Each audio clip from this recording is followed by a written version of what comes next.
బీజేపీలోకి వెళ్లగానే ED CBI కేసులు మాయమైపోతాయంటూ కేటీఆర్ చేసిన వ్యాఖ్యలకి కౌంటర్ ఇచ్చారు సీఎం రమేష్. తనపై చేసిన అవినీతి ఆరోపణల్ని కేటీఆర్ నిరూపించాలంటూ ఓపెన్ ఛాలెంజ్ విసిరారు. ఇద్దరు నేతల కమెంట్స్ డైలాగ్ వార్లో చూద్దాం. ఈ వాషింగ్ మెషిన్లో ఎవరు పోతే వాళ్ళు పునీతులుగా బయటకు వస్తారు, మిగతా వాళ్ళందరూ దుర్మార్గులు.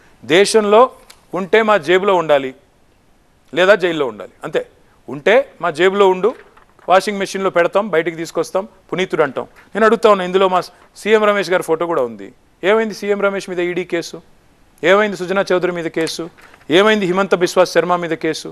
ఎందుకు పోయినాయి? ఎందుకు వాళ్ళ గురించి మాట్లాడరు? నేను ఏమంటున్నా అంటే బీజేపీ యొక్క ప్రవర్తన దేశంలోని ప్రతి ఒక్కరు చూస్తున్నారు.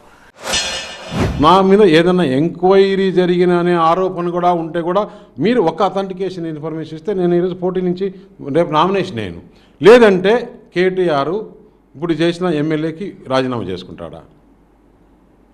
Challenge, open challenge. ఇదే టీవీ9లో ఆయన చెప్పాడు కాబట్టి టీవీ9లో ఇద్దరిని పిలిచి డిబేట్ పెట్టండి, నేను వస్తా. ఆయన ఒక్క ఆరోపణ ఉన్నట్లు కూడా చూపిస్తే నేను రెడీ. ఇంక వాషింగ్ మిషన్లు ఎందుకు? ఇప్పుడు ఆయన గారుగా వాషింగ్ మిషన్లో వేయాలా? ప్రజలు మొన్ననే వాషింగ్ మిషన్లో వాళ్ళ మొత్తం ఫ్యామిలీని వేశారు. వాళ్ళు సిగ్గు లేకుండా నా గురించి మాట్లాడతారు.